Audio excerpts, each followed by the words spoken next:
네, 잘 쓰셨습니까? 이제 55페이지에 있는 중간 4번 주택의 여가가정, 주거분리, 불량주택 문제를 이제 한번 연결해서 보도록 할게요. 주택의 여가가정은 여러분 크게 두 가지였죠, 여러분? 네, 상향여가와 하향여가가 있었습니다. 주택의 질적 순위이 올라가면 무슨 여가였고? 상향여가, 떨어지면 하향여가였죠. 그럼 주택을 지어놨을 때 그냥 자연적으로 발생하는 건 노후화. 노후화에 따라 주택의 질적 순위 올라간다, 떨어진다? 떨어지니까 그냥 자연적으로 능동적으로 주택 입장에서 나타나는 여가 현상은 상향여가다, 하향여가다? 하향여가가 되는 거죠. 그런데 인위적인 힘이 가미가 돼서 재건축, 재개발, 수선행위가 이루어지면 질적 순위 올라가나요? 그게 무슨 여가? 상향여가가 됩니다. 그럼 제가 질문을 드리면 뭔지 대답해 보세요. 새로운 지역에 택지를 개발해서 새롭게 신규 주택을 지었어요. 얘는 상향여가예요, 하향여가예요? 신규 공급이에요, 그냥. 여가 현상이 아니에요, 여러분. 그러니까 여가 현상은 기본적으로 고가주택이 저가주택으로 바뀌거나 저가주택이 고가주택으로 바뀌었을 때 여가 현상이라고 얘기하는 거죠. 이해가 되시죠? 그렇게 정리를 해두시는 거예요. 그러면 제가 뭐라고 말씀드렸냐면 이게 기억나나 보세요. 자, 이게 기본적인 틀이었는데 자, 연결을 시켜볼게요. 시장이 있었습니다. 시장에 자원이 있죠, 여러분. 근데 이 자원이 무한대로 있다라면 아무런 경제 문제도 발생하지 않아요. 그 어떠한 경제 문제도 없어요. 근데 이 자원이 희소하죠. 그래서 한정돼 있나요? 그럼 이 자원을 어떤 한 사람에게 그냥 다 디립다 몰아줘야 되나요? 효율적 배분을 하나요? 이 자원의 효율적 배분을 하게 돼 있죠. 그래서 시장의 정말 중요한 기능 중에 자원의 효율적 배분 기능이 있더라. 맞나요? 예, 이거 형평적 배분 아닙니다. 우리나라는 사회주의 국가가 아니기 때문에 똑같은 정도로 나눠준다는 개념이 아니에요. 그래서 자원의 효율적 배분이란 시장의 중요한 기능 중에 만들어달라는 것을 만들어달라는 양만큼 만들어주는 건데 돈을 가지고 만들어달라고 얘기한 사람한테 그만큼을 주는 거죠. 이게 효율적 배분이죠. 그래서 고소득층은 대가를 많이 지불할 수 있으니까 좋은 주택, 고가주택을 배분해주고 저소득층은 대가를 얼마 지불하지 못하니까 나쁜 주택, 저급주택을 배분해주고 급빈층은 대가를 거의 지불하지 못하니까 불량주택을 배분해주는 거다. 맞아요? 그럼 시장은 효율적 배분을 실패한 건가요? 정확히 효율적 배분을 성공한 건가요? 성공한 거죠. 그래서 시장의 기능, 자원의 효율적 배분 기능으로 접근하면 고소득층은 잘 먹고 좋은 집에 살고 좋은 옷을 입는 게 너무나 당연한 거고 저소득층은 헐벗고 집 없이 살고 굶주리는 게 너무나 당연한 거죠. 시장 원리로 접근하면. 그래서 절대로 저소득층은 무슨 원리로 접근하면 안 된다고 그랬죠? 시장 원리가 아니라 정치 원리로 접근해야 된다고 말씀드렸던 이유가 거기에 있는 거죠. 되셨어요? 예. 그래서 이제 시장에 자원이 한정돼 있는데 이 자원으로 고소득층이 먼저 시작을 한 거예요. 이게 중요한 포인트였어요. 시장에 고소득층은 정말 필요합니다. 고소득층이 다 없어져야 된다 그러면 정말 난리 나는 거예요. 그래서 고소득층이 대가를 많이 지불할 테니까 좋은 주택을 만들어줘 이런 거예요. 그럼 시장은 이 자원을 가지고 고가주택을 만들어주겠네요. 맞아요. 그럼 이 고소득층이 이 고가주택에 들어가 살게 됐을 거예요. 근데 시간이 경과됨에 따라 이 주택이 노후화가 진행되죠, 여러분? 노후화가 진행이 됩니다. 그러면 얘가 무슨 주택으로 이제 바뀌죠? 저급주택, 저가주택으로 바뀌죠? 그럼 고소득층 그대로 여기에 머물러 살까요? 아니면 또 다른 주택을 만들어 달라고 할까요? 또 다른 주택을 만들어 달라고 하겠죠? 그래서 시장에서 또 고가주택을 하나 만들어 줬네요. 그럼 이 고가주택, 새롭게 지어진 주택으로 누가 옮겨가고? 고소득층이 옮겨가고. 그럼 이 집은 잠시 비죠? 빈집이 발생하는 걸 우리는 뭐라고 표현하죠? 빌공짜의 집 가짜? 공가현상이 발생하나요? 공가현상이 발생했죠. 그럼 이제 누가 물려받았어요? 저소득층? 저소득층이 이 주택을 물려받아 이제 쓰게 되는 거죠. 맞네요. 여기까지 되셨죠? 그럼 지금은 주택의 하향여가예요? 상향여가예요? 주택의 질적 수준이 올라갔는지 떨어졌는지만 판단하세요? 그럼 절대로 안 헷갈려요. 주택의 질적 수준이 떨어졌죠. 이 주택의 하향여가 과정으로 저소득층의 주거 안정이 깨졌네요. 이 사람 집을 갖게 됐잖아요, 지금. 근데 전제 조건이 하나 있죠. 시장 내 새로운 고가주택이 신규주택이 원활하게 공급돼야 옮겨가고 빈집에 옮겨가는 거죠. 그럼 만약 고가주택이 새롭게 신규주택이 공급되지 않으면 옮겨갈 집이 없네요. 그럼 물려받아 쓸 집이 없죠. 그럼 주택의 하향 여가 과정은 원활하게 발생할 수가 없는 거죠. 이해가 되셨나요? 근데 얘가 더 노후화가 진행됐어요. 그러면 이제 불량해졌죠, 여러분? 그럼 저소득층은 얘가 또 버리고 간 주택으로 옮겨가겠죠, 이제? 네. 그럼 이제 이 주택을 뻥하니 터트리나요? 그 다음 사람이 또 물려받아 쓰나요? 급빈층이 또 물려받아 쓰는 거죠. 그러면은 자원의 효율적인 배분인가요? 자원의 낭비인가요? 자, 보세요. 자원 하나를 가지고 고가주택 하나를 만들었죠. 이 고가주택을 고수층이 쓰다가 노후화가 진행되니까 이제 다른 주택으로 옮겨가고 좀 더 낮은 지위의 사람이 들어와서 쓰죠. 또 노후화가 진행되니까 좀 더 낮은 지위의 사람이 들어와 쓰죠. 자원의 뽕을 뽑는 거죠. 그래서 불량주택 문제는 시장이 실패해서 발생하는 게 아니라 시장이 정확히 제 기능을 해서 발생하는 건가요? 자원의 효율적 배분의 결과로 발생한 거다? 그렇죠. 시장 실패에 기인한다고 얘기하면 안 되는 거예요. 그런데 분명히 불량주택이 시장에 존재하는 건 문제는 문제죠. 주거 수준의 질적 수준이 너무 낮으니까. 맞아요? 그럼 시장에 불량주택이 공급되는 이유는 불량주택의 수요 계층이 있는 데서 원인을 찾아야죠. 저소득 계층이 있으니까 불량주택이 있는 거죠. 시장은 만들어달라는 걸 만들어달라는 양만큼 만들어주는 거니까. 그래서 이 부분에서 불량주택 문제는 저소득 수준에 기인하는 거다? 맞아요. 아니, 만약에 극빈층이 없으면 불량주택이 시장에 존재할 이유가 없죠. 항상 시장은 수요가 있으니까 공급이 있는 거예요. 그러니까 뭔가 나쁜 게 공급되고 있으면 그 원인은 나쁜 것의 수요에서 찾아야 되는 거죠. 그러니까 불량주택의 원인은 어디에서 찾는 거다? 급빈층. 극심한 저소득 수준에서 찾는 거죠. 그럼 급빈층을 없애주면 되네요. 뭘 없애려면? 불량주택을 시장에서 없애버리려면. 그럼 이 사람들을 죽여요? 절대로 안 되는 거죠. 그러니까 당연히 소득 수준을 증가시켜 드려야죠. 그래서 불량주택 문제의 근본적인 해결 대책은 소득 수준 향상 대책에 있다. 이런 표현이 나오는 거죠. 되셨나요? 그게 연결해서 보셔야 될 내용인 거죠. 그래서 괄호 1번에 주택시장의 여가과정, 개념. 주택이 소득계층에 따라 상하로 이동하는 현상이다. 일반적으로 주택의 여가란 하향 여가를 의미한다. 동그라미 2번에 별표 하나. 왜 일반적으로 하향 여가인지 이해되셨죠? 네. 거기다가 하나를 또 적어보실래요? 혹시 모르니까 능동적 여가라고 적어보세요. 능동적. 얘 수동적 여가 아닙니다. 그러면 당연히 상향 여가는 수동적 여가겠네요. 만약에 외우기 힘들면 안 외워도 상관없지만 시옷시옷 하시면 되죠. 그 다음 하향 여가, 상향 여가 그 부분에 하향 여가 부분 한번 읽어보시고 상향 여가의 별표 하나. 저가주택이 재건축, 재개발, 재건축 동그라미, 재개발 동그라미, 상위 소득계층으로 이전되는 현상이다. 그 내용. 동그라미 2번, 소득 증가 등의 이유로 저가주택에 대한 수요가 감소되었을 때 재건축, 재개발로 고가주택, 고소득층에 대한 공급으로 바뀌어져서 이루어지는 게 지금 상향 여가인 거죠. 여기까지 되셨죠? 근데 하나 헷갈리는 부분이 있어요. 이거 꼭 한번 잡아보죠. 여기 보세요. 시장은 무엇과 무엇이 만나는 곳이었어요, 여러분? 수요와 공급이 만나는 곳이었습니다. 시장의 중요한 기능은 만들어달라는 것을 만들어달라는 양만큼 만들어주는 기능이 있었어요. 그렇죠? 그러면 수요가 100 발생하면 공급도 100이 발생해야 되죠? 근데 공급이 100이 발생되는 경우는, 수요와 똑같이 공급이 증가되는 경우는 주택시장, 주택산업이 비용 불변 산업일 때 였고, 비용 증가 산업이면 비용이 점점 증가되는 만큼 부담스러우니까 만들어달라는 양만큼 못 만들어주고 적게 증가하고 끝난다.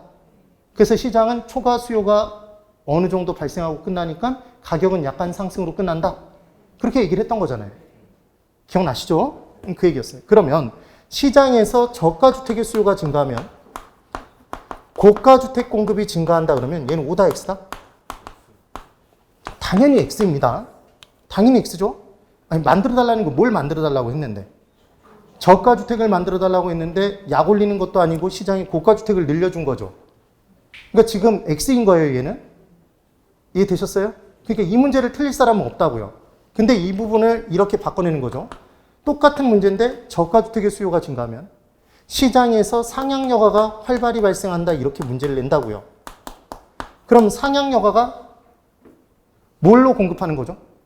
주택의 질적 수익이 높은 주택들이 발생하는 거잖아요. 이게 똑같은 표현이죠 지금. 그러니까 얘도 당연히 X겠죠. 그래서 고가주택으로 공급되는 게 상향여가라는 걸 외우면 되죠. 그래서 만약에 못 외우겠으면 고상철 이렇게 기억하면 된다고 그랬죠. 얘 걔는 또 얘기를. 만약에 헷갈리면 그럼 된다고요. 예. 본인의 이름이 이렇게 쓰이는지 모르겠죠, 지금. 그래서 이 내용으로 기억해 주시고. 그 다음, 그럼 똑같이. 이번엔 고가주택의 수요가 증가했대요. 그럼 공급이, 무슨 주택의 공급이 증가해야 되죠? 고가주택 공급을 늘려줘야 될 거 아니에요. 근데 저가주택의 공급이 증가했다 그러면 얘는 당연히 X겠죠? 그럼 이 문제를 이제 어떻게 내냐면, 고가주택의 수요가 증가하면 시장 내에 소득 수준이 증가돼서 고가주택의 수요가 증가하면 시장에서 하향여가가 활발히 발생한다 이런 함정을 판다고요. 얘 X죠? 얘로 공급한다는 얘기니까. 네. 기억을 해 주셔야 된다는 얘기입니다. 그 다음 바로 이번에 주거분리가 있었죠 여러분. 고소득층은 저소득층과 붙어 살고 싶어한다. 떨어져 살고 싶어한다? 떨어져 살고 싶어한다. 그래서 실제로 고급 아파트가 있는데 그 옆에 임대 아파트가 들어선다 그러면 또 극렬히 반대하죠. 시위를 합니다. 왜? 집값이 떨어지죠. 무슨 외부 효과로? 부의 외부 효과로. 부의 외부 효과로. 그래서 고소득층은 부의 외부 효과를 차단하고 정우 외부 효과를 추구하는 과정에서 자기들끼리 몰려 산다. 그래서 고소득층의 주거지역이 형성되고 저소득층은 붙어 살고 싶지만 붙어 살 수 없으니까 자기들끼리 또 몰려 산다. 그래서 저소득층의 주거지역으로 분리되죠. 고소득층의 주거지역과 저소득층의 주거지역으로 분리되는 걸 얘를 무슨 분리라고 하죠, 여러분? 얘가 주거분리였죠? 직주분리 절대로 아니죠? 직주분리는 뭐와 뭐가 분리되는 것? 자, 비교해 볼까요? 직주분리는 직장과 주거가 분리되는 현상이었죠. 다릅니다, 분명히. 그리고 주거분리가 발생하는 이유는 부의 외부 효과의 차단, 정우 외부 효과를 추구하는 과정에서 나타나니까 외부 효과와 가장 관계가 깊죠. 뭐는? 주거분리는. 이 얘기를 했었어요. 그런데 분명히 경계를 이루고 있는 곳은 있을 수 있더라. 그랬습니다. 그럼 이 경계 지역에서는 가치의 격차가 더 커진다, 비슷해진다. 제가 뭐라고 말씀드렸냐면 군대를 남자들이 갈 때 성격이 굉장히 드르분 애가 군대를 가면 성격이 약간 좋아져서 와요. 사회에 돌아올 때. 근데 성격이 진짜 좋았던 애가 군대를 가면 약간 더러워져서 나와요. 비슷해진다고요. 그래서 군대를 갔다 보신 분들은 이해를 하실 텐데 잘 이해를 못 하실 거예요. 수업 시간에 군대 얘기를 하네 뭐 그러지 마시고 그래서 고소층 저소층이 있으면 경계 지역에서는 가치가 어느 정도 비슷해진다? 비슷해진다고요. 그럼 높은 건 높아져야 된다? 낮아져야 된다? 낮아져야 되고 낮은 건 높아져야 비슷해진다. 그래서 경계 지역의 고가주택은 옆에 있는 고가주택들보다 옆에 있는 저가주택의 무슨 외부 효과로? 마이너스는 부죠. 부의 외부 효과로 할증 할인 거래된다. 그 내용인 거죠. 그때 저가주택은 경계 지역의 저가주택은 옆에 있는 다른 저가주택들보다 붙어 있는 고가주택의 무슨 외부 효과로? 정우 외부 효과로 할증 거래된다. 얘를 바꿔놓으면 잡아내시라는 얘기입니다. 그럼 이 경계 지역에서는 서로가 서로로 바뀌어질 수 있나요? 아예 통째로 바뀌어질 수 있다고 그랬죠. 그래서 이 경계 지역의 고가주택에 노후화가 진행돼서 수선을 하려고 봤더니 이때 어떤 일이 발생이 됐냐면 수선에 들어가는 비용과 우리는 어떤 행위를 할 때 수지를 맞춰보고 하죠. 근데 수입이 더 크거나 같아야지만 이 일을 할 거잖아요. 근데 지금 이 경계 지역의 고가주택의 경우에는 옆에 있는 저가주택이 부의 외부 효과를 발생시켜서 드리는 비용이 예를 들어 1,000만 원이었는데 수입은 900으로 더 작게 발생한단 말이에요. 그럼 이 수선을 할까요? 안 할까요? 얘 안 하죠. 그럼 수선을 꺼리면 얘가 점점 노후화가 진행되겠죠? 그럼 고소득층은 얘를 버리고 떠나겠네요? 누가 물려받아 쓰죠? 저소층. 그럼 저소층이 침입이네요. 하향여가의 최초 시작을 침입이라고 했었죠. 그래서 이때 똑같은 일들이 얘들한테 다 발생이 돼버리면 고소득층의 주거지역이 저소득층의 주거지역으로 바뀌어지는 결과가 발생할 수 있네요. 그래서 침입의 결과로 나타나는 게 천이, 계승, 계승을 뒤집으면 승계, 똑같은 표현이었죠. 되세요? 그래서 이게 혹시 기억나나 보세요. 우리 인근적의 생애주기 뭐였죠, 여러분? 인근적의 생애주기는 기억이 안 나죠? 성성세 천학이었죠? 네? 이번에 했었는데 자세히. 네. 그 성은 뭐였어요? 성장기, 성숙기, 지금 쇠는 쇠퇴기, 천은 천이기, 악은 악하기. 그래서 어떤 한 지역이 새롭게 개발되는 걸 따져보면 디립다 막 짓기 시작하는 시기가 나와요. 타워 크레인 있고 막 여기저기 올라가죠. 이게 무슨 기? 성장기죠. 성장기. 그러다가 그 지역에 외제차가 질비해지고 사회적 경제적 지위가 높은 사람이 들어와 사는 시기가 있죠. 성숙기죠. 그러다가 주택의 노후화가 주택들이 노후화가 진행되는 시기가 나타나네요. 그게 무슨 기? 쇠퇴기. 맞아요. 그래서 하향여가가 활발히 나타나는 게 무슨 기? 천이기. 이렇게 얘기했었잖아요. 이 그림 기억나시나요? 기억나시죠? 그래서 집가 상승률이 제일 높은 단계는 언제? 성장기. 그래서 투자를 하면 언제 하는 게 좋다? 성장기에, 초기에, 후기에. 초기에. 싸게 사서 비싸게 팔면 이익이 제일 크죠. 인구 유동이 심하죠? 성장기에는 인구 유입이 많나요? 유출이 많나요? 유입. 그러니까 부동산 가격이 계속 올라가죠. 그럼 성숙기에는 집가 수준 자체가 제일 높아요? 집가 상승률이 제일 높아요? 집가 수준 자체가 제일 높죠? 인구 유동은 별로 심하지 않죠? 입지 경쟁이 치열하지도 않죠?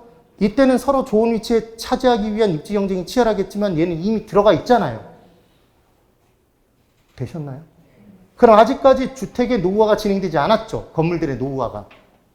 하향여가 발생하지 않은 거예요. 그러다가 최초 노후화가 진행되는 게 언제다? 쇠퇴기부터죠. 그래서 쇠퇴기의 하향여가가 최초 시작되네요. 이게 시작이었죠. 시작. 하향여가가 활발히 발생하는 게 언제였죠? 천이기죠.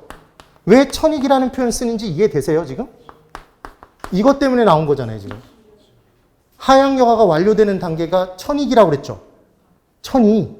그래서 이름이 천이기라고요. 네.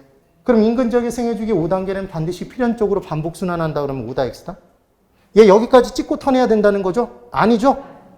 쇠퇴기에 만약에 재개발이 되면 성장기로 돌아갈 수 있더라. 얘 나타나지 않고 천이기에 재개발되면 악화기는 나타나지 않고 다시 돌아가죠. 가장 긴 기간 존재하는 거 언제? 쇠 심줄처럼 질기다. 얘 제일 길다고 그랬죠. 40에서 50년. 이 정도가 기억이 나시면 돼요. 여기까지는 되셨죠? 네. 기억을 꼭 한번 해보셔야 됩니다. 그래서 주거분리 부분에 지금 주거분리 개념에 동그라미 1번 별표 하나 치시고 55페이지 제일 끝에 박스예요, 여러분. 제일 밑에 박스. 1번. 도시에서 고수층의 주거지역과 저수층의 주거지역이 서로 분리되고 있는 현상을 말한다. 2번. 별표 하나. 부의 외부효과의 차단과 정우 외부효과의 추구 과정에서 나타난다. 도시의 성장과도 관련성을 띠고 있다. 넘겨보실래요? 56페이지. 주거지역의 변화 원인이 있습니다, 여러분. 있나요? 네. 동그라미 3번. 별표 하나. 보수 비용과 가치 상승분의 관계에 의해서 주거지역의 변화가 발생한다. 4번. 일반적으로 보수 비용보다, 보수 비용 동그라미. 보수로 인한 가치 상승분이 크다면, 가치 상승분 동그라미. 지금 뭐가 더 크대요? 가치 상승분이 더 크면 적절한 보수를 하겠네요? 맞아요? 그러면 얘는 주택의 질적 수준이 유지 또는 향상되겠네요? 그 내용인 거죠. 근데 5번. 저소득층의 경우에는 가치 상승분이 보수 비용보다 크더라도, 그러니까 수입이 더 커요. 보수 능력이 없을 수도 있죠, 저소득층. 이 비용을 못 댈 수도 있잖아요. 그럼 노후화가 더 진행되겠죠? 그 얘기입니다, 지금. 그 다음 6번, 7번 그 내용 드리고 9번에 별표 3개 치세요. 지금 고수층의 주택, 저수층 주택, 경계지역에 위치해 있을 때 할증 거래되는지 할인 거래되는지 정우 외부 효과 때문인지 부의 외부 효과 때문인지가 문제로 나올 수 있다는 얘기죠, 지금. 되셨어요? 그래서 우리 이거 어떻게 외웠었죠, 원래? MM으로?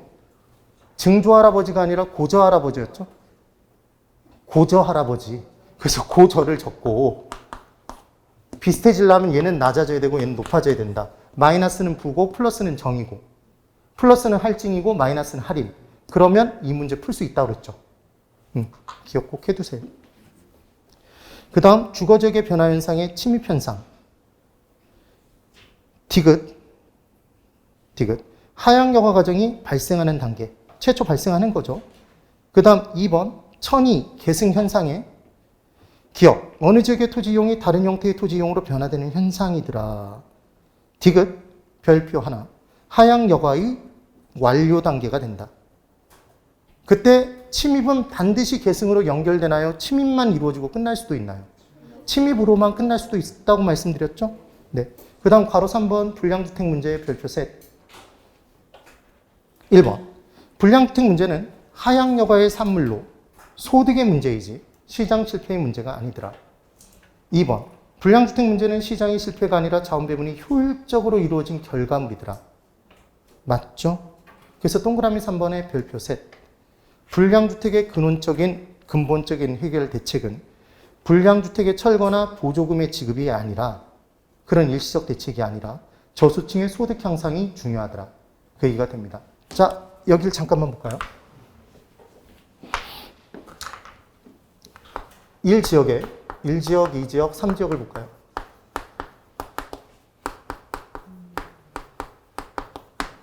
일 지역에 고가주택, 고가주택, 고가주택, 고가주택, 고가주택이 있어요. 그럼 1지역에는 누구만 살고 있나요? 고소득층만. 지금 그 얘기인 거예요. 행복하게 잘 살고 있을까요? 부의 외부 효과 없이 정부 외부 효과만 추구하면서 주택가치 쭉쭉 올라가고 있겠죠? 행복했어요. 근데 이 지역을 봤더니 너무 크게 그렸네요. 그래서 이 지역은 고가주택, 고가주택, 고가주택, 저가주택, 저가주택이 있어요. 그리고 불량주택도 있어요. 그러면 이 지역은 고소득층만 사나요? 고소득층, 저소득층, 급빈층이 다 어울려 사나요? 어울려 살고 있겠죠? 그러면 고소득층들, 저소득층들이 지역장, 이 지방자치단체 장을 찾아가나요? 얘 때문에 죽겠다? 판잣집이 있어서 불량주택이 우리 지역에 있어서 무슨 외부 효과가 발생해서? 부의 외부 효과가 발생해서 똑같은 집인데 얘보다 내가 가치가 5억이나 낮아. 이럴 수 있겠죠? 얘를 없애달라고 하겠네요. 그러면 지방자치단체 장이 얘를 철거하면 이제 불량주택 문제가 어디에서는 해소가 됐죠? 여기에서는 없어졌죠. 그런데 불량주택에 살고 계시는 급빈층은 그대로 살아 숨쉬죠. 그럼 또 다른 곳에 가야 돼요? 안 가야 돼요? 가야 되죠. 그럼 또 다른 곳으로 옮겨가니까 또 다른 곳에 불량주택이 발생할 수밖에 없는 거죠. 그러면은 장소적 이전에 불과해진다. 근본적인 해결 대책이다. 장소적 이전이네요. 그러니까 불량주택 문제를 해결하기 위해서는 나쁜 것의 공급을 막기 위해서는 나쁜 것의 수요를 없애야죠. 그래서 누구를 없애야 된다? 저소득층을 없애야죠. 급빈층을. 소득 증가 대책을 세워드리면 판잣집에 들어가서 살라고 해도 안 살죠. 시장에서는 당연히 불량주택이 사라지겠죠. 그 내용이라는 겁니다. 비교를 꼭 해두셔야 됩니다. 됐나요? 그래서 저소층의 소득 향상 대책이 중요하다. 저소층의 소득 향상에 동그라미 쳐보세요. 하셨죠? 네, 이제 57페이지. 지대이론이 있습니다. 지대이론. 1번 지대와 지가가 있어요. 그러면 지대는 토지 임대료의 줄임말인가요? 지가는 토지 가격의 줄임말이죠? 가격은 무엇분의 무엇? 그렇죠. 수익률분의 수익이죠. 그 식에서 나온 거였어요. 그래서 가격은 수익률분의 수익으로 딱 적어놓고 풀어보면 가격은 수익률분의 수익. 칠판을 그대로 보실까요? 토지 가격은 토지에서 발생하는 수익이 토지 임대료인가요? 맞죠? 그러면 지가는 토지에서 발생하는 수입 지대를 뭐로 나눈 값이다? 수익률로. 이때 수익률을 이자율을 쓰거나 할인율을 쓰겠네요. 그러면 지금 지대는 토지에서 발생하는 수입이죠. 일정 기간에 토지 임대의 결과 받는 수입이죠. 유량 개념, 저량 개념?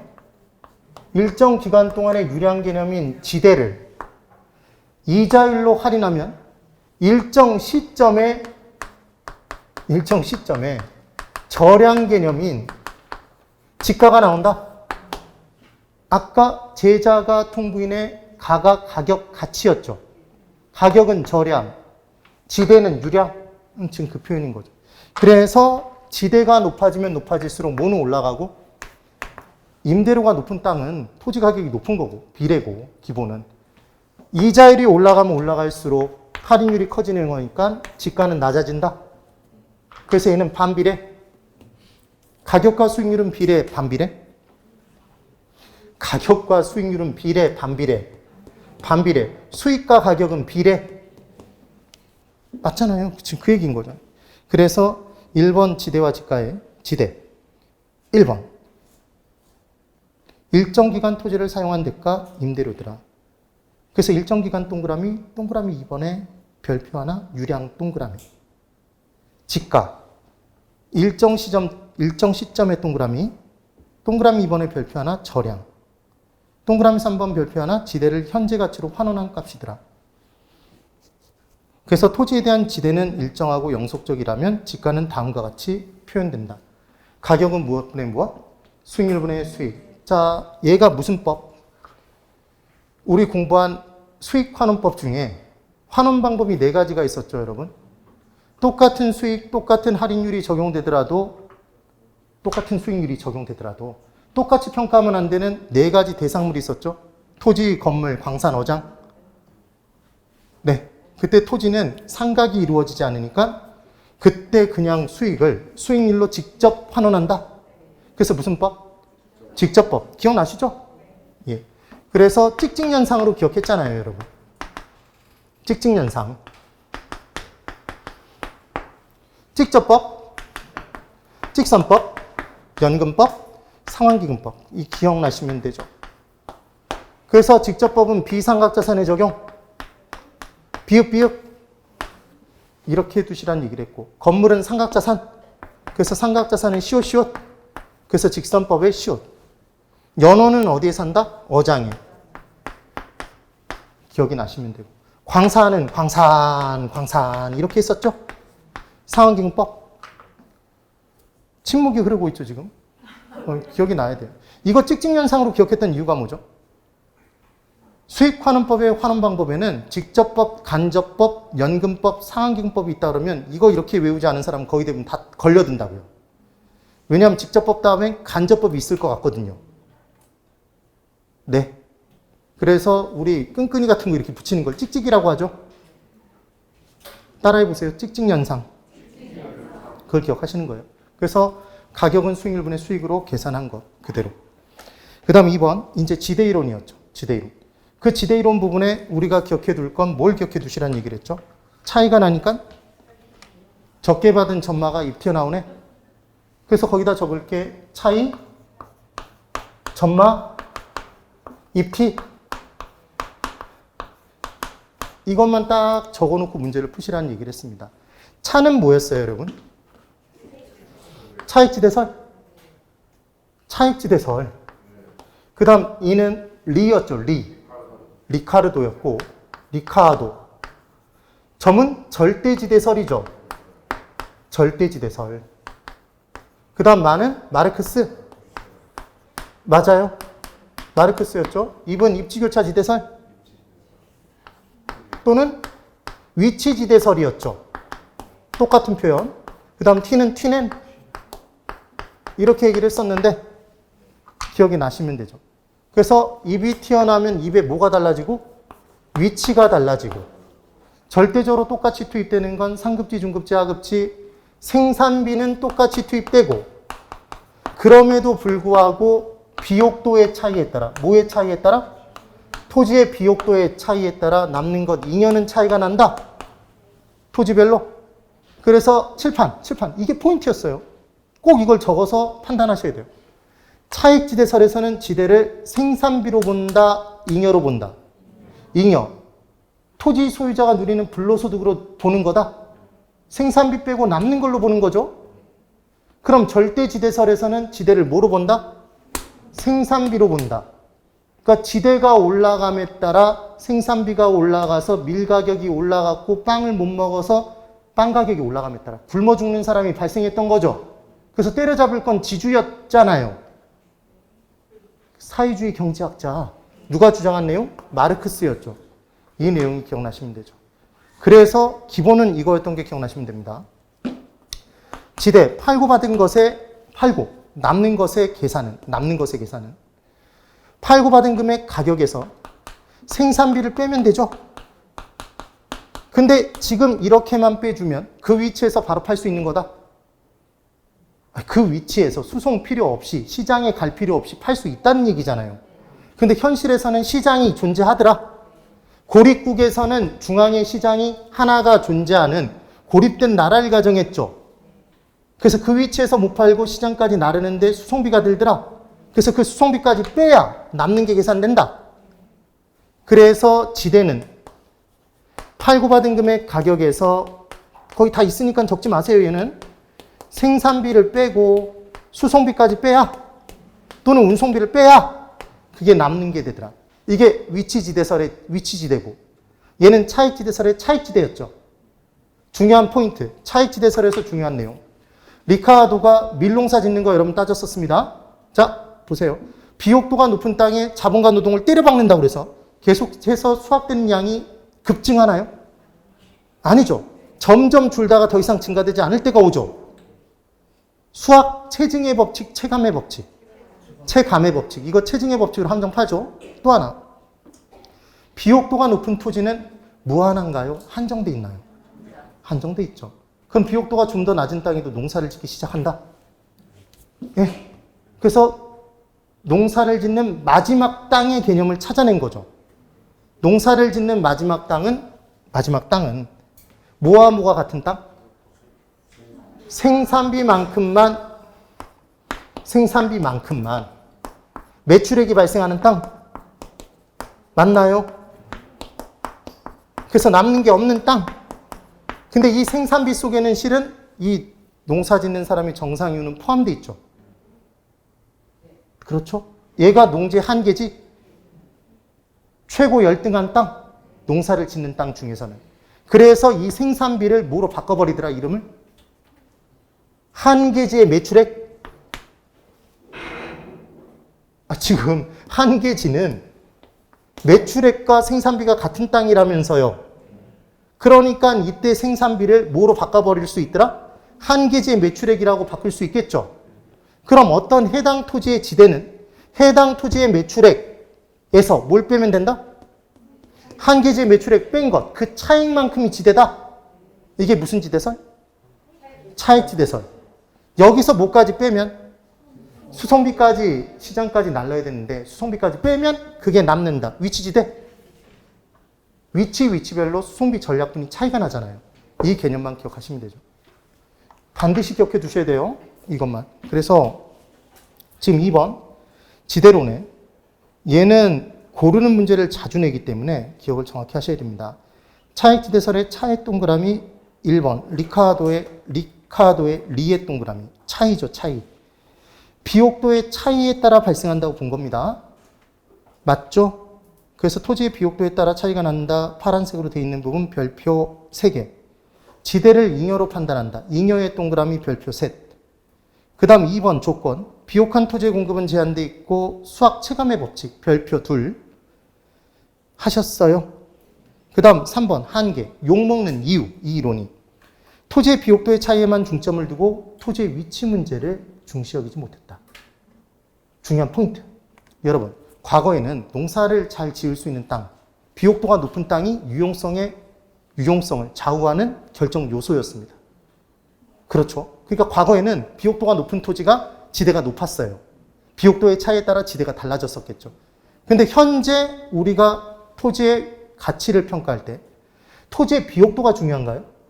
그게 아니라 토지의 위치죠. 그래서 위치 문제를 중시하지 못한 게 이 이론의 가장 큰 단점이죠. 되셔야 돼요. 그 다음 니은 별표 하나, 기억도 별표 하나 치시고 위치 문제 경시에 줄 거두시고 니은에 최열등지에 대한 지대 발생을 설명하지 못한다. 여기 보실까요? 최열등지가 있습니다. 자, 한계지가 있어요. 한계지의 지대는 한계지의 매출액에서 한계지의 매출액을 뺀 값이잖아요. 이 내용에 의하면. 그럼 당연히 빵이겠죠? 그럼 한계지에서는 지주가 지대를 받을 원리가 없잖아요, 지금. 근거가. 근데 현실에서는 실제로 지주가 최열등지보다 못한 땅에서도 지대를 받더라, 받지 않더라? 받더라. 그러니까 실제 현실에서 최열등지 한계지에서 지대가 발생하는 원인을 설명 못하는 거죠. 그러니까 그 다음 사람인 마르크스가 뭐라고 얘기를 했냐면, 야, 지대가 발생하는 이유는 당연해. 토지를 소유하고 있으면, 토지를 사유 재산으로 갖고 있으면 지주는 아무리 비옥도가 낮아도 무상으로 빌려주지 않고 지대를 절대적으로 받아. 이게 무슨 지대설? 절대지대설이죠. 그래서 소유, 사유하는 단어가 나오면 무조건 절대지대설. 그렇게 들어가 주시는 거예요. 그래서 절대지대설부터 먼저. 마르크스 절대지대설 절 동그라미, 마르크스의 마 동그라미, 점마. 자본주의에서는 토지의 사유와 동그라미 별표, 셋. 거기다 소유라고 적어보세요. 소유. 사유와 또는 소유. 이 단어 딱 뜨면 무조건 절대지대설이에요. 타인의 토지를 이용할 경우에 그 사용료를 생산력과는 전혀 관계없이 비옥도의 차이와 무관하게 강제적으로 지불한다. 지금 그 얘기인 거죠. 그래서 지대를 뭐로 본다? 생산비. 지대를 생산비로 본다의 동그라미, 별표 셋. 그 다음 중간에 있는 입지지대에다가 위치지대라고 한번 적어보실래요? 지금 차익지대설과 지금 절대지대설 사이에 입지지대, 거기다 위치지대라고 적어보세요. 그리고 입의 동그라미, T의 동그라미. 입 튀어나온다 이렇게 기억했죠? 그래서 리카도에 차익지대설에 추가하여 토지의 위치에 따라 토지의 위치 동그라미 지대가 달라진다고 보았다. 그 부분의 별표 셋. 동그라미 2번. T네는 고립국 이론에서 여러분 T네는 고립된다고 외웠었죠? T네는 고립국 이론에서 위치에 따른 지대의 차이는 수송비의 차이로 보고 수송비의 전략분만큼이 지대로 판단된다. 지금 그 얘기였습니다. 반드시 꼭 기억해 두세요. 자, 그러면 이제 이런 문제를 풀 수 있어야 된다는 거죠. 이렇게 나오면 정말 헷갈려요. 자, 이제.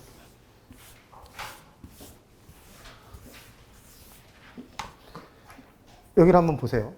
자, 첫 번째입니다. 어떤 개념을 기억하는 거냐면 이건 거예요.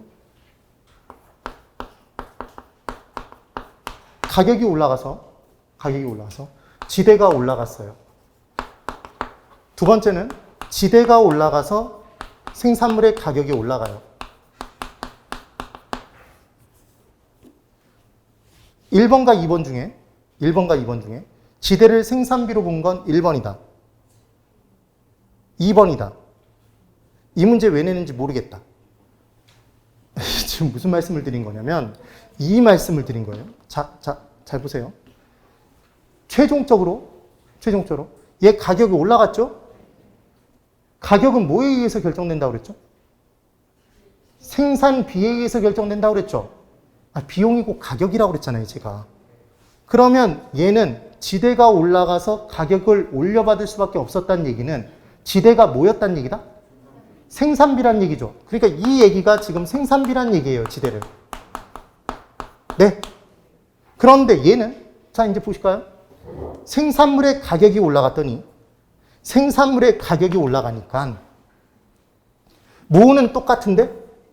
생산비는 똑같은데, 생산물의 가격, 매출액이 올라가면 뭐가 커진다? 남는 게 커지죠. 이해가 되세요? 그러니까 지금 얘는 지대를 생산비로 보는 거다, 보지 않는 거다? 얘는 지대를 생산비로 보는 게 아니라 남는 것 잉여로 보는 거죠? 네. 지금 그 얘기인 거죠. 개념을 꼭 정확하게 기억을 해 두셔야 됩니다. 그래서 3번에 지대론의 논쟁에 지대를 거기다 적어 놓으실래요? 적어 놓으세요.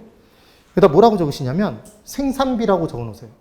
그러니까 지대를 생산비로 보느냐 생산비로 안 보느냐가 지대 이론의 논쟁의 핵심입니다.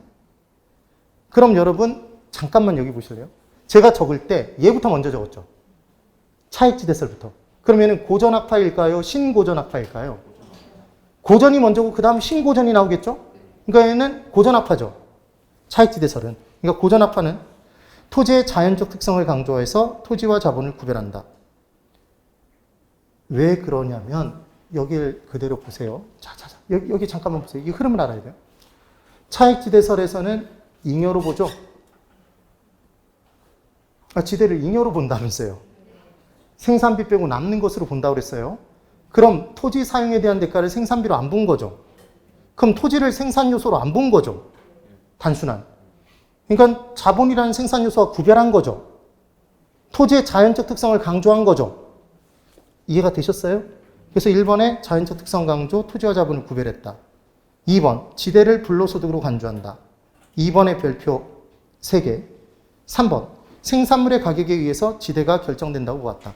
자, 지금 생산물 가격이 변화함에 따라, 내려가고 올라감에 따라 생산비가 동일할 때 지대가 좌우되죠. 남는 것의 크기가 팔리는 가격에 의해서 좌우된다. 지금 그 얘기인 거죠. 그 다음 신고전압화. 토지의 자연적 특성을 경시해서 토지와 자본을 구별하지 않는다. 2번, 지대를 생산 요소의 비용으로 보고 생산물의 가격에 영향을 주어 생산물의 원가에 반영한다. 그러니까 신고전압화에서는 뭐로 본다? 생산비로 본다는 얘기죠. 거기다 생산비로 적어놓으세요. 생산비. 지대 생산비로 보는 거예요. 그럼 만약에 헷갈리면 이게 이렇게 나올 가능성은 좀 덜하긴 하지만 얘도 뭐 하면 되죠? 아니, 고전압화는 잉여로 본다면서요. 네? 신고전압화에서는 생산비로 본다면서요. 시옷시옷 하면 될 거잖아요. 온갖 것들이 시옷시옷 지읒지만 하면 그냥 막 문제들이 막 풀리죠. 네. 그래서 현대 부분에서는 생산활동에 사용된 요소에 대한 공급가격 이상의 잉여 수입이 지대가 된다. 거기다 별표 하나 치실래요? 그게 바로 4번, 5번의 내용입니다. 4번, 5번을 묶어두세요. 그 밑에 중간에 4번, 5번. 경제지대와 전용 수입 있죠, 여러분? 이 부분의 내용을 볼 겁니다. 자, 여기를 보실까요, 이제?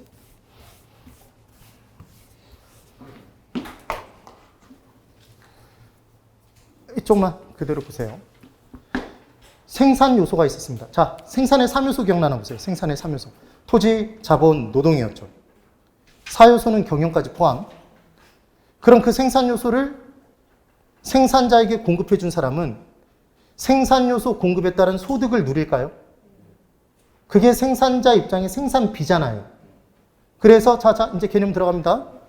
생산 요소 공급자가 공급해 줌에 따라 올릴 수 있는 소득을 얘를 뭐라고 한다? 요소 소득이라고 합니다. 칠판만 그대로 보세요. 잘 들으셔야 돼요. 기지개 잠깐만 피시고 힘내고. 네. 너만 힘내면 된다 이럴 수도 있겠지만 자, 여기 이제 보시고 요소 소득은 투입되는 생산 요소가 상대적인 희소성을 띠면 다른 생산 요소보다 상대적 희소성을 띠면 다른 생산 요소를 투입시켰을 때보다 초과한 이윤을 발생시키나요, 여러분? 생산자는 초과이윤을 누릴 수 있겠죠? 그럼 이 생산자는 생산 요소를 공급해 준 사람 때문에, 그 생산 요소 때문에 초과한 이윤을 누리면 더 얹어줘야 되나요? 대가를 더 많이 줘야 되나요? 덜 줘도 되나요? 더 많이 줘야 되겠죠. 이 생산 요소를 공급해 준 사람에게. 남다른 걸 공급해 준 거니까. 그래서 더 얹어주는 부분을 뭐라고 하냐면 얘를 경제지대 또는 경제적 지대. 얘가 파레토 지대였죠. 되세요? 그리고 이 투입되는 생산 요소가 다른 생산 요소로 바뀌어져서 사용됨에 따라 올릴 수 있는 수입 이상은 최소한도로 줘야 된다. 안 그러면 바뀌어져 버릴 테니까 이게 전용 수입이었죠. 그래서 전용 수입은 전용의 기회비용이라고도 했던 거 기억나시나요? 그래서 우리 어떻게 외웠죠? 그렇죠. 용용 죽겠지 이렇게 외웠잖아요. 그래서 전용의 기회비용이 경제적 지대다 그러면 X라고요. 걔를 기억하는 방법은 용용 죽겠지 이렇게 기억하는 거예요. 왜 그렇게 쳐다보시는 거예요? 다 몰라서 그렇게 쳐다보는 거예요? 그래서 용용 죽겠지라고 기억하시면 돼요. 혹시 자괴감에 빠지셔서 그런 건가요? 내가 이걸 용용 죽겠지라고 외워야 되나 이런 생각을 하셔서 이렇게 꼭 기억을 해주시면 돼요. 됐죠? 그러면 이제 시험 문제에서는 잘 볼까요? 얘가 고정돼 있답니다, 여러분. 그럼 경제적 지대가 커지면 뭐는 줄어들까요? 전용 수입은 주는 거죠. 그러면 경제적 지대가 줄어들면 전용 수입은 커지는 거네요. 그럼 전부 다 경제적 지대면 뭐는 빵이네요. 전용 수입은 빵이죠. 그럼 경제적 지대가 빵이면 전부 전용 수입인가요? 그렇게 되겠죠. 그럼 우리는 얘를 판단하면 되는데 결국 초과이윤이 큰지 작은지만 판단하면 돼요. 그 말은 상대적 희소성이 큰지 작은지를 판단하면 되죠. 그 말은 대체할 것이 많은지 적은지를 판단하면 되잖아요. 그럼 투입되는 생산 요소에 대체할 것이 많은지 적은지를 우리는 탄력성으로 판단할 수 있나요? 지금 흐름이 어떻게 되는지 이해가 되셨어요? 맞죠? 그러면 투입되는 생산 요소의 공급 곡선의 기울기, 우린 기울기로 판단할 수 있나요? 탄력성의 크기를? 맞죠? 그러면 공급 곡선의 기울기가, 자 여기서부터 출발입니다. 기울기가 클수록 이렇게 나왔어요. 여기서 첫 번째, 왜 공급 곡선이죠? 수요 곡선이 아니라? 생산 요소가 공급됨에 따라 올리는 소득이 요소 소득이죠. 그러니까 생산 요소 공급 곡선의 기울기를 갖고 판단하지 이거 수요 곡선으로 바꾸면 X가 되는 거예요. 되셨죠? 그러면 공곡선의 기울기가 클수록 이렇게 나오면 기울기가 크대요. 얼마 못 변하는 거죠. 탄력적, 비탄력적? 얘가 비탄력적이란 얘기잖아요, 여러분. 되세요? 그럼 비탄력적이란 얘기는 대체할 것이 많은 거예요, 적은 거예요? 대체할 것이 적은 거죠. 그럼 이 생산 요소를 대체할 것이 작다는 얘기가, 적다는 얘기가 결국은 상대적 희소성이 큰 거죠. 그럼 뭐는 커지고 경제적 지대는 커지네요? 그럼 뭐가 줄어요? 전용 수입은 줄어든다고 맞히면 되죠, 지금. 문제는 얘를 주고 얘를 판단하는 문제를 낸다고요. 그럼 다시 공곡선의 기울기가 작을수록 이렇게 주면 탄력적, 비탄력적? 예? 탄력적일수록 지금 그 얘기죠? 그럼 탄력적일수록 그럼 대체할 것이 많은 거네요? 그럼 상대적 희소성이 줄은 거죠? 네. 그럼 뭐는 줄고? 경제적 지대는 줄고 전용 수입이 차지하는 부분이 커지겠죠. 네. 그럼 이걸 하는 절대적인 이유. 우리 뭐 공부하고 있었어요, 지금? 지대이론 공부하고 있었죠, 여러분? 지대가 뭐 투입에 대한 대가로 받는 건가요? 요소를, 생산 요소를 공급함에 따라 받는 대가인데 무슨 생산 요소죠? 토지죠, 토지. 그러면 우리는 토지라는 생산 요소의 투입에 대한 대가, 요소 소득의 내용을 공부하고 싶은 거잖아요. 실은. 그럼 토지라는 생산 요소를 대체할 게 있나요? 생산 요소로서의 토지를 대체할 건 아예 없죠. 그럼 상대적 희소성이 어마어마하게 크죠. 절대적 희소성을 띌 거 아니에요. 그러니까 토지 투입에 대한 대가는 전부 뭘까요?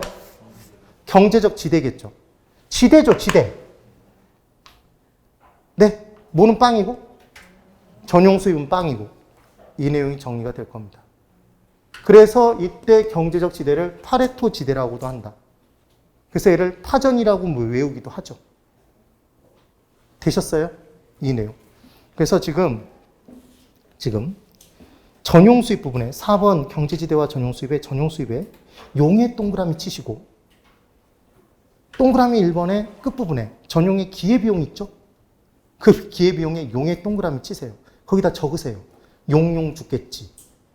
제가 이따가 돌아다니면서 볼 거예요. 적었는지 안 적었는지. 그랬더니 안 적는 분들이 가끔 계세요. 그래서 왜 안 적었냐 그랬더니 내 아이가 볼까 무섭다. 그러시는 거죠. 경제지대. 그래서 생산 요소가 지급받는 수입 중 전용 수입을 제외한 부분이다. 왜 이 표현 나왔는지 이해되시나요? 자, 이쪽 보세요. 경제적 지대는 총 수입, 요소 소득에서 뭘 뺀 금액이다? 전용 수입 뺀 금액 맞죠? 지금 그 얘기인 거잖아요. 그래서 생산자 잉여와 유사한 개념이다. 5번. 경제지대와 전용 수입의 관계가 중요합니다. 그래서 경제지대와 전용 수입 부분에 별표를 2개 치시고 공급의 탄력성의 크기에 따라 달라진다. 공급의 별도로 별표 하나. 이거 수요로 바꿔놓으면 X입니다. 동그라미 2번에 별표 하나. 공급이 비탄력적일수록 대체할 것이 적어질수록 상대적 희소성이 커질수록 뭐는 커지고 경제적 지대는 커지고 전용 수입은 감소한다. 지금 그 얘기인 거죠. 꼭 비교해 두셔야 됩니다. 그 다음 동그라미 4번의 별표 둘. 이게 토지니까. 토지는 공급이 완전 비탄력적이죠, 여러분. 대체할 것이 하나도 없으니까. 전부 다 뭐가 된다? 경제적 지대. 실제로 토지 투입에 대한 대가는 지대잖아요. 경제지대라고 얘기한다. 지금 그 얘기입니다. 지대와의 관련성 별표 하나 치시고 토지는 공급이 완전히 비탄력적이므로 토지로부터 얻는 수입은 경제지대가 된다. 따라서 경제지대는 지대가 된다. 뭘 얘기했는지 이해하시면 돼요. 그 다음 6번. 마샬의 준지대가 있습니다. 여러분 일본 사케 중에 유명한 사케가 준마이가 있다고 그랬죠? 준마이. 그래서 누구의? 마샬의 준지대. 여기서 준이라는 단어의 복습. 개론에서 우리 공부할 때 준이라는 단어, 개론에서뿐만 아니라 우리가 공부하는 모든 중개사 공부 과목에 준이라는 단어가 나오면, 준한다라는 단어가 나오면 원래는 그것인데 그것이 아닌데? 그것이 아닌데 그것에 준하는 것으로 보겠다? 그것과 똑같이 보겠다? 그 표현이었죠. 그럼 원래 지대는 무슨 투입에 대한 대가로 받는 거죠, 여러분? 토지 투입에 대한 대가죠. 그런데 토지를 이번엔 투입한 게 아니에요. 기계 장비 등을 투입해 준 거죠. 근데 기계 장비가 토지처럼 오랜 기간 동안 쓰면서 고정된 설비로 이용 가능한 생산 요소들하는 거예요. 그래서 새로운 기계 장비가 새롭게 공급됨에 따라 다른 기계 장비가 투입된 것보단 초과한 이윤을 발생시켜 주니까 더 얹어주는 부분을 지대라고 얘기하고 싶은 거죠. 근데 지대는 아니잖아요. 그러니까 지대에 준하는 건 뭐라고 한다? 준지대라고 얘기하는 것이다. 그런데 기계 장비는 노후화가 진행되지 않아요? 장기적으로 진행되니까 이제 얘는 소멸되겠네요. 지대와 다르게. 그래서 준지대는 장기적으로 소멸된다가 제일 중요한 포인트죠. 단기에만 존재하는 거죠. 그래서 6번 마샬의 준지대는 별표 하나. 1번. 동그라미 1번의 별표 하나. 기계 동그라미. 기타 자본 설비에서 발생하는 소득으로 토지로부터 얻어지는 소득과는 구별된다. 토지로부터 얻어지는 소득은 지대, 얘는 준지대. 2번. 이러한 생산 요소의 공급이 상대적으로 고정됨으로써 발생되는 지대이다. 동그라미 3번 별표 둘. 단기에는 존재하나 장기적으로는 소멸한다. 이거 장기에도 존재한다라고 함정 많이 팠었어요. 꼭 기억해 둡니다. 사케 뭐다 이름이? 준마이. 기억해 두시는 거예요. 준마이. 그 다음 59페이지에 7번. 수송비에 따른 지대 곡선의 특징과 의미가 있습니다. 그 부분에 별표 하나 쳐두실래요? 치셨나요? 별표 하나 쳐두세요.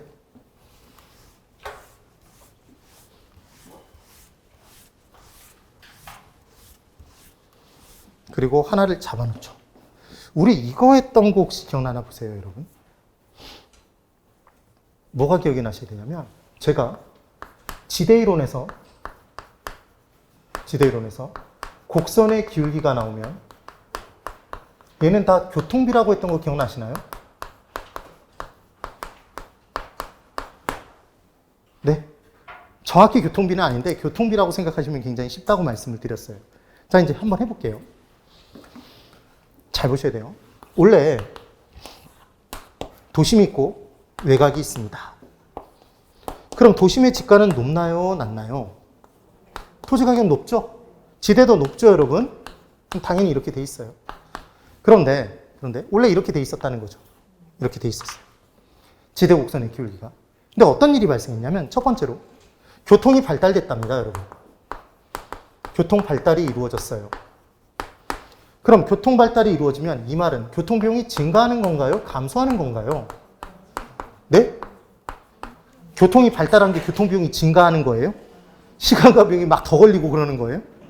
그게 아니죠. 교통이 발달했다는 얘기는 교통 비용이 감소하는 거잖아요. 그럼 교통 비용이 감소하면 기울기는 커져요, 작아져요? 얘가 얘라고 그랬죠? 얘가 얘라고 그랬죠? 그러니까 지대 곡선의 기울기는 작아지죠. 작아진다는 얘기는 완만해지는 거죠. 네. 그럼 완만해지면 이렇게 될까요? 맞아요. 그럼 외곽의 지가는 전에보다 올라간다, 떨어진다? 교통이 발달되면 외곽의 지가 실제로 올라가잖아요. 그럼 전체 이용 면적이 넓어져요, 좁아져요? 넓어지죠. 외곽의 교통 발달에 따라 이용되지 않았던 외곽 지역도 이제 개발이 될 테니까. 그럼 도심의 지가와의 격차는 줄죠. 네. 그럼 얘를 도심 지가의 상대적 하락이라고 얘기할 수도 있겠네요. 절대적 하락이 아니라 상대적 하락이죠. 격차가 줄었으니까. 그 내용이 되는 겁니다. 그럼 외곽은 인제 1인당 이용 면적이 넓어질까요? 좁아질까요? 제가 지금 무슨 질문을 드리냐면 1인당 이용 면적이에요. 농지로 이용될 때는 1인당 이용 면적이 넓을까요? 좁을까요? 넓죠. 농지로 이용될 때는. 아니, 농사를 짓는데 10평 농사 짓는다 이런 사람 없잖아요. 네. 근데 택지로 공급돼서 이용할 때는 그때는 몇천 평을 가지고 있다 이런 사람 없죠. 그러니까 결론적으로 무슨 말씀을 드리는 거냐면 교통이 발달되면 외곽의 토지 이용의 1인당 이용 면적은 줄겠죠. 택지 등으로 이용되는 거니까. 네. 전체 이용 면적은 외곽의 이용이 됨에 따라 넓어지는 거지만 1인당 이용 면적이라는 개념으로 가면 얘는 달라진다고요, 내용이. 여기까지 되셨어요? 그럼 이제 하나 더 들어갈게요. 두 번째. 교통비용이 증가했대요. 이렇게 나왔답니다. 교통비용의 증가가 나타났다 이렇게 줬어요. 그럼 교통비용이 증가되자마자 지대곡선의 기울기는 커지죠? 그럼 기울기가 커져요? 되세요? 그럼 전체 이용 면적이 넓어져요? 좁아져요? 좁아지죠. 외곽의 토지 이용을 못한다고요. 교통비 부담 때문에. 그럼 외곽의 지가는 더 떨어졌죠? 도심의 지가는 더 올라가죠? 이 격차가 커지겠죠. 그럼 외곽의 토지 이용은 농지 등으로 이용되겠네요? 1인당 이용 면적은 넓게 유지가 되겠죠. 네. 지금 그 얘기를 한 거예요. 지금. 그래서 괄호 1번, 괄호 2번의 내용이 그 내용이라는 걸 기억해 두시면 됩니다. 그래서 괄호 1번에 수송비가 하락할 경우 동그라미 1번. 수송비가 하락하면 지대곡선의 기울기는 완만해진다. 작아진다. 이해되셨죠? 수송비가 곧 교통비잖아요, 여러분. 그 다음 2번. 따라서 토지 이용 면적은 시장으로부터 외곽으로 더 많이 확장된다. 맞죠? 그려보시면 돼요. 3번. 시장 내부의 지대는 상대적으로 하락하고. 상대적 하락이죠, 지금. 외곽은 상승한다. 4번. 도시 교통체계가 발달하면 도시가 외곽으로 확산되는 현상을 설명할 수 있더라. 맞습니다. 2번. 수송비가 증가할 경우 1번. 수송비가 증가하면 지대곡선의 기울기는 급해진다. 수송비가 지대곡선의 기울기였죠. 기울기 커진다. 지금 그 얘기예요. 그래서 시장 내부의 지대는 상대적으로 상승하고 외곽지는 지대가 상대적으로 하락한다. 어렵나요? 쉽나요? 쉽죠? 그러니까 뭐만 기억하시면 끝나는 거냐면 지대 이론에서 곡선의 기울기가 나오면 무조건 뭐라는 걸 기억하자? 교통비. 그럼 여기서 하나 더. 입찰 지대 곡선의 기울기는 칠판. 입찰 지대 곡선의 기울기는 토지 이용량을 한 개의 교통비로 나눈 값이다. 이렇게 나오면 O일까요? X일까요? 자, 제가 얘기한 분수는 알고 싶은 게 어디로 올라가야 된다고 그랬죠? 분자죠. 그럼 입찰 지대 곡선의 기울기도 지대 이론의 곡선의 기울기죠. 얘도 주인공이 뭐다? 교통비죠. 그럼 교통비가 분자여야 되죠. 이거 분모 분자 바꿔서 시험 문제 나왔었다고요, 실제로. 네. 그래서 얘는 토지 이용량분의 한계 교통비죠. 네. 그렇습니다. 그래서 그 내용이 뭔지를 이해하시면 되고요. 8번에 티넨의 입지 지대론, 위치 지대론이라고도 하죠. 그때 박스에 여러분 매상고라고 되어 있는데 그 매상고에다가 가격이라고 한번 적어 보실래요? 가격이라고 나올 수도 있죠. 그래서 티넨의 입지교차 지대설의 지대는 생산물의 가격에 영향을 받고 생산비에 영향을 받고 수송비에 영향을 받죠. 그 다음 인간의 선호 경향에 따라서 생산물 가격이 변화되기도 하죠. 그 얘기였습니다. 그래서 지금 동그라미 1번 별표 하나, 동그라미 3번에 별표 둘, 동그라미 2번 당연히 시장 내부의 토지는 비싸니까, 지대가 비싸니까 뽕을 뽑기 위해 자본과 노동을 많이 투입하잖아요. 집약적 이용이 되겠죠. 그래서 우리 이렇게 외웠던 거 기억나세요? 도심 다 높다, 외곽 다 낮다. 그 내용으로 기억하시면 되죠. 그 다음 9번에 지가이론이 있습니다. 마샬의 지가론이 있고 괄호 2번에 허드의 지가론이 있고 허드의 직가론에는 접근성의 동그라미, 허동그라미, 접동그라미, 허접한 암기 방법, 끝. 그렇게 기억하고 마세요. 그 다음 60페이지. 괄호 3번. 얘는 체크 하나. 헤이그의 해 동그라미, 마찰 비용 이론의 마의 동그라미. 제가 인어공주에서 바닷속에서 타고 다니는 말의 이름이 뭐라고 그랬죠? 해마였죠. 해마. 해마. 그렇게 기억하시면 돼요. 그래서 헤이그의 마찰 비용 이론. 그때 마찰 비용은 크게 두 가지입니다, 여러분. 자, 여기 있어요. A라는 사람이 이 위치에 살고 있습니다. 그럼 이 위치에 삶에 따라 두 가지 비용이 들어가요. 주거 비용 들어가나요? 교통비도 필요하나요? 그럼 교통비가 많이 드는 곳은 주거비가 낮죠. 전월세가 싸잖아요. 외곽으로 빠져나갈수록. 그러면 교통비가 적게 드는 곳일수록 주거비가 높죠. 결국 이 둘을 합쳐서 마찰 비용이라고 하는 거죠. 그럼 마찰 비용이 고정돼 있을 때 하나가 늘면 하나가 줄죠. 실제로 그렇잖아요. 지금 그 얘기죠. 그래서 마찰 비용은 지대와 교통비의 합, 교통비의 전략액이 지대라는 입장이 된다. 무슨 표현인지 이해가 되시죠? 네, 그 얘기입니다. 그 다음 4번에 하우레이의 인간 생태학적 이론이라고 되어 있는데 하우레이의 하의 동그라미, 그 다음 줄을 보시면 지가를 토지 이용자의 호가 과정의 소산이라고 규정, 호가의 호의 동그라미, 하호, 호가 과정이란 표현이 나오면 하우레이입니다. 안 나왔었어요. 나올 가능성은 덜하지만 혹시 모르니까 그냥 쓱 보고 넘어가시는 거예요. 그 다음 괄호 5번에 알론스의 페널티 이론 별로 중요하지 않고 거리와 수송비에 의해서 정리된다고 얘기한 건 똑같아요. 그 다음 괄호 6번에 노스의 토페카 연구 체크 하나. 노스라는 분이 토페카시를 가지고 연구를 했답니다. 근데 이게 무슨 대단한 내용이 아니라 도심은 지가가 높나요? 외곽으로 할수록 낮아지죠. 그걸 연구했대요, 여러분. 이게 노스의 토페카 연구예요.